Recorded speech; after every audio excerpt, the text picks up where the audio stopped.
उत्तराखंड का पहला धाम यमुनोत्री धाम। जी हाँ दोस्तों, यमुनोत्री धाम माँ यमुना का उद्गम स्थल है तथा यहाँ पर माँ यमुना का मंदिर भी है। चार धाम यात्रा काफ़ी जटिल यात्रा है, इसलिए यमराज की बहन माँ यमुना की सर्वप्रथम पूजा करके आगे बढ़ने से मृत्यु का भय समाप्त हो जाता है, इसलिए यहाँ पर स्नान किया जाता है। दोस्तों, माँ यमुना में स्नान करने से व्यक्ति को मृत्यु के पश्चात सद्गति प्राप्त होती है। यमुनोत्री मंदिर का निर्माण टिहरी के राजा नरेश सुदर्शन शाह ने 1839 में करवाया था, लेकिन भूकंप के कारण मंदिर का एक बड़ा हिस्सा क्षतिग्रस्त हो जाने के बाद 19वीं शताब्दी में जयपुर की महारानी गुलरिया देवी ने इसका पुनर्निर्माण करवाया। यमुनोत्री मंदिर गिरनार पत्थरों का उपयोग करके बनाया गया है। काफ़ी भव्य एवं सुंदर मंदिर बनाया है।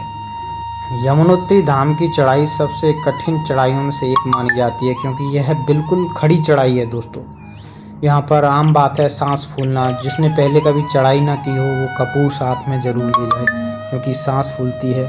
और जैसे ही आपकी सांस फूलना प्रारंभ हो, आपको क्या करना है, अपनी जो चाल है उसे धीमा कर देना है, जिससे आपकी सांस की जो गति है, धड़कन है, आपकी स्लो हो जाएंगी। तो ये तरीका है। कपूर लकड़ी वहाँ पर मिल जाती है, और बारिश के लिए जो रेन कोट हैं वो भी वहाँ पर रास्ते में मिल जाते हैं। तो ये सारी चीज़ें घर से ले जाने की ज़रूरत है नहीं, क्योंकि रास्ते में सारी चीज़ें उपलब्ध हो जाती हैं। 50 रुपये का मैं रेन कोट लिया था वहीं पर, और करीब 40 रुपये की लकड़ी मिली थी वहाँ पर हमें, और जो वापस करने पर आधे पैसे रिफ़ंड भी हो जाते हैं।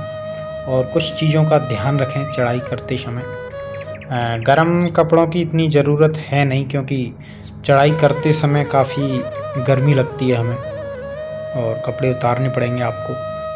अगर आप पहाड़ों पर चढ़ाई करने के लिए जा रहे हैं तो पहले थोड़ी सी प्रैक्टिस कर लें, सीढ़ियाँ चढ़ लें या फिर रनिंग वगैरह। ये ज़रूरी है व्यायाम, शारीरिक व्यायाम, जिससे आपका जो स्टेमिना है वो बनेगा। जैसे साइकिलिंग करते हैं कुछ लोग, सीढ़ियाँ चढ़ते हैं रेगुलर, तो उससे क्या है कि आपका जो मसल हैं, घुटनों की जो मसल्स हैं, पैरों की जो मसल्स हैं वो डेवलप हो जाएंगी, तो आपको इतनी दिक्कत नहीं होगी। चढ़ाई करते समय कुछ चीज़ों का ध्यान रखें, जैसे कि ज़्यादा वज़न ना ले जाएं ऊपर अपने साथ, चढ़ाई करने में दिक्कत होती है।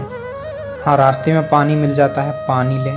और इलेक्ट्रिक पाउडर, जो पानी की कमी होती है, डिहाइड्रेशन हो जाता है, कुछ लोगों को चक्कर आने लगते हैं, बीपी की दिक्कत भी हो जाती है, तो इलेक्ट्रिक पाउडर साथ में ले जाएं और उसे पानी में मिला के एक एक घूंट करके पीते रहें, ताकि आपको पानी की कमी ना हो, डिहाइड्रेशन ना हो, चक्कर ना आए, बीपी वगैरह की दिक्कत ना हो। इसलिए और बड़े आराम से जाएं, कोई ऐसी दिक्कत नहीं है, आराम से चढ़ जाएंगे आप। यमुनोत्री धाम की चढ़ाई में लगभग हमें 7 घंटे के लगभग लगी थी, और उतरने में लगभग आधा टाइम, 3 साढ़े 3 घंटे में हम वापस नीचे आ गए थे। धाम में पहुंचने के बाद वहां पर गर्म पानी का एक कुंड है, वहां पर लोग स्नान करते हैं। जब हमने स्नान किया तो शुरुआत में हमें काफ़ी पानी जो था वहाँ का कुंड का काफ़ी गर्म लगा, लेकिन थोड़ी देर में वो बॉडी एडजस्ट कर लेती है। फिर वहाँ पे गर्म पानी से जैसे ही हमने स्नान किया तो सारी जो थकान थी वो दूर हो गई। यमुनोत्री मंदिर से 7 किलोमीटर दूर स्थित जानकी चट्टी में एक गर्म पानी का झरना भी है, जहाँ श्रद्धालु स्नान करने के लिए जाते हैं। काफ़ी गर्म पानी वहाँ से निकलता है, नेचुरली पहाड़ के ऊपर से टपकता हुआ।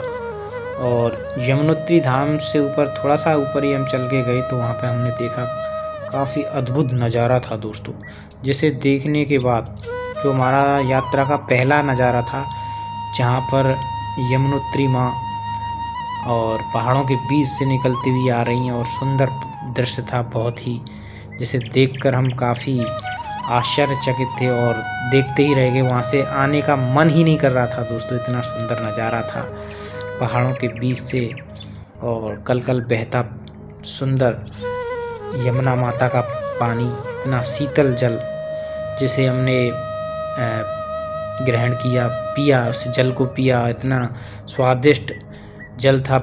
ऐसा लग रहा था सारे मिनरल्स जो थे पहाड़ों के उसमें आ रहे हैं, और इतना शुद्ध पानी, इतना क्रिस्टल क्लियर पानी, जिसे पीने के बाद आज तक के जितने भी आपने आरओ वाटर पिए होंगे सारे फेल हैं उसके सामने। इतना शीतल और इतना क्लियर पानी था, जिसे पी के आत्मा तृप्त हो जाए दोस्तों। जी हाँ, इसे पीकर भी आदमी जिंदा रह सकता है, इतना गुणकारी ये पानी होता है। ऐसा जल जो जड़ी डायरेक्ट ये पहाड़ों पे से होकर आ रहा है, जड़ों और पेड़ पौधों की जड़ों में से गुजरते हुए और जड़ी बूटियों के साथ अपने साथ लेके आ रहा है एकदम गुणकारी पानी, दिव्य जल जिसे हम कह सकते हैं, जिसे पीकर सारे रोग वगैरह दूर हो जाएंगे।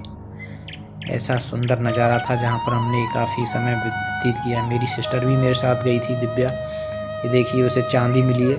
यहाँ पर पहाड़ों में से चांदी निकल रही थी। कुछ लोग मजदूर पहाड़ों में से चांदी निकाल रहे थे तोड़ तोड़ कर, तो हमने उनका भी वीडियो बनाया था। कुछ मजदूर चांदी निकाल रहे थे। बाकी का जीजू और दिव्या वो भी पहली बार आए थे और काफ़ी वो बहुत प्रसन्न हो गए इस जगह पर आकर। ऐसा लग रहा था मानो जन्नत है, वहाँ से आने की इच्छा ही नहीं हो रही थी दोस्तों। चारों तरफ सुंदर दृश्य था, पहाड़, झरने, और ये देखिए श्रद्धालु यहाँ पर स्नान कर रहे थे। वो रहा सामने मंदिर यमुनोत्री धाम। वहाँ पर दर्शन करने के बाद हम इधर निकल आए। यहाँ पे थोड़ा सा काम चल रहा था, ये पुल पार किया हमने आहिस्ता आहिस्ता।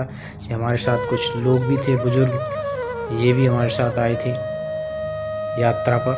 ये देखिए उन्होंने ये छोटा सा पुल है, वो टेम्परेरी पुल बना दिया, उसको इतना रिस्क लेकर पार करके इस तरफ आ गए। जो नेचर है, प्रकृति है, पहाड़ है, झरने हैं, उनका नज़ारा लेने के लिए, आनंद लेने के लिए लोग। काफ़ी सुंदर मौसम हो रखा था, धूप निकल रही थी, ऊपर से ठंडा पानी। और वहाँ पर रुकने का कुछ लोग फोटोग्राफी कर रहे थे, वहाँ पर वीडियो शूट कर रहे थे। तो हमने सोचा भी हम भी एक ब्लॉग बनाएं, तो हमने भी वहाँ पर ब्लॉग बनाना चालू कर दिया दोस्तों। इतना सुंदर नज़ारा था। देखिए हम जिसकी बात कर रहे थे कि यहाँ पर चांदी के पत्थर थे जो चमक रहे थे, दूर से ही चमक रहे थे, जिनके अंदर चांदी थी। क्योंकि पहाड़ ही हमें सब कुछ देते हैं, सोना, चांदी, जड़ी बूटियाँ, दवाइयाँ, सारा कुछ पहाड़ों में से ही मिलता है हमें। पहाड़ ही हमारी धरोहर है। तो मेरी सिस्टर ने मुझे बताया था कि देखो इधर ये चांदी का पत्थर है, लोग चांदी निकाल रहे हैं। तो हम उसे देखने के लिए थोड़ा सा पहुँचे उधर। तो हमने देखा कि ये देखो पीछे हमारे जो पीछे जो त्रिपाल पड़ी हुई है, इसके पीछे मजदूर हैं, चांदी निकाल रहे हैं। ये देखिए ये चांदी का पत्थर है, इसमें देखो आप गौर से देखिए, चांदी चमक रही है वाइट कलर की। तो इसी को ये लोग निकाल रहे हैं। ये देखिए चमकीले पत्थर, चांदी के पत्थर हैं ये। और अभी मैं आपको दिखाता हूँ, पीछे मजदूर इसे निकाल रहे हैं तोड़ तोड़ कर। ये देखिए इधर जाता हूँ, ये देखिए यहाँ पर ये तोड़ तोड़ कर इस चांदी को निकाला जा रहा है मजदूरों के द्वारा। और उधर लोग नहा रहे हैं, स्नान कर रहे हैं ठंडे शीतल जल में। और कुछ सिक्योरिटी गार्ड भी थे जो देखभाल कर रहे थे। कुछ लोग उधर चले जाते हैं और फिर वापस आने में उन्हें दिक्कत होती है, आ नहीं पाते। कुछ लोग गिर भी जाते हैं नदी में, इसलिए यहाँ पर पुलिस भी मौजूद थी, गार्ड भी मौजूद थे। क्योंकि कुछ लोग उस तरफ तो चले जाते हैं लेकिन फिर वापस नहीं आ पाते, तो आने के चक्कर में उनका पैर फिसल जाता है, कुछ घटना हो जाए, इसलिए वहाँ पर थोड़ी सिक्योरिटी भी थी। और हमने देखा था वहाँ पर एक लड़की उस तरफ चली गई थी अच्छा नज़ारा देखकर, लेकिन वो चली तो गई थी लेकिन उस पर वापस आना बड़ा मुश्किल हो गया था उसके लिए। क्योंकि कई बार ऐसी गलती हम कर बैठते हैं कि एक्साइटमेंट में आके हम उछल के उस तरफ तो चले जाते हैं लेकिन उस तरफ से इस तरफ नहीं आ पाते, फिर हमें दिक्कत होती है। ये देखो ये भैया बैठे हुए हैं, ये इनके साथ थी एक लड़की। तो वो एक्साइटमेंट देखो, वो पहाड़ दिख रहा है वहाँ पे लेटी हुई है उधर, वो देखिए पीछे पहाड़ पे लेटी हुई है वो लड़की, उधर सेल्फी ले रही है वो देखिए। वो एक्साइटमेंट में उस तरफ तो चली गई लेकिन फिर क्या हुआ कि उसे इधर आने में बड़ी दिक्कत हो रही थी, ये भैया भी उसे निकाल नहीं पा रहे थे। तो ये समझ लो जब तक हम वापस आए हैं वो उधर से इधर आ ही नहीं पाई है। तो उत्सुक होकर, एक्साइटमेंट में आकर कृपया आप ऐसी गलती ना करें और एक जगह पर बैठकर आराम से नाम जप करें, भक्ति करें। थोड़ा मैं जहाँ भी जाता था उत्तराखंड की वादियों में और सुकून मिलता था, बहुत खुली हवा, ताज़ा हवा, फुल ऑक्सीजन और बहते हुए झरने, ठंडा शीतल जल, पानी। तो मैं थोड़ा देर बैठकर थोड़ा नाम जप जरूर करता था हर जगह पर जाकर, एक सुकून मिलता था, एक शांति हृदय में मिलती। कोई भी यात्रा हुई जैसे 4 धाम यात्रा, अमरनाथ यात्रा, ये जीवन में कोई भी व्यक्ति हो जीवन में केवल एक ही बार जा पाता है। कोई विरला ही होगा जो 2 बार या 3 बार गया होगा, वो भी मजबूरन, लेकिन एक ही बार जा पाता है, क्योंकि इसमें मौत का डर होता है। और जिसके अंदर मौत का भय होगा वो नहीं जा पाएगा, क्योंकि वाकई में बहुत रिस्की होती है। कठिनाइयाँ चुनौतियों से भरी हुई यात्रा ही होती है। कभी भी पहाड़ गिर सकता है और आप फंस सकते हैं, कितने दिन के लिए ये नहीं पता, कैसे निकलोगे ये भी नहीं पता, और कब कौन सा पहाड़ आपके ऊपर गिर जाए खिसक के ये भी नहीं पता। तो जितने श्रद्धालु जाते हैं सारे लोग भगवान के ऊपर भरोसा करके जाते हैं कि प्रभु की इच्छा जैसी होगी वैसा होगा, और मौत के डर को एक तरफ रख के जाते हैं। और मौत के डर को हराने के लिए इस यमुनोत्री धाम में यहाँ पर स्नान किया जाता है। जो यमराज की बहन है माँ यमुना, और जो सूर्यदेव की पुत्री हैं, और श्री कृष्ण की धर्मपत्नी माता यमुना, जिनका आशीर्वाद लेते हैं मोक्ष की प्राप्ति के लिए और मृत्यु के भय को हटाने के लिए, इसलिए हम यहाँ पर स्नान करने आते हैं। जो पहला धाम है यमुनोत्री धाम, उसके बाद हम जाते हैं गंगोत्री धाम के लिए, लेकिन ये सबसे पहला धाम है। यहाँ पर आते हैं जो भी श्रद्धालु चारधाम यात्रा के लिए जाता है तो सबसे पहले यमुनोत्री धाम स्नान करने के बाद ही जाता है। तो ये काफ़ी सुंदर जगह हमें लगी, एक्सप्लोर किया पूरा बारीकी से। हम 1-1.5 घंटे तक यहाँ पर रुके और आनंद लिया नदी, पहाड़, झरनों का, और फ़ोटो वगैरह भी खींचे हमने। और हमारी यात्रा के दौरान मौसम काफ़ी अच्छा रहा। इस चीज़ का हम तहे दिल से शुक्रिया करते हैं माँ यमुना का, भोलेनाथ का। बोलो हर हर महादेव, जय माँ यमुना।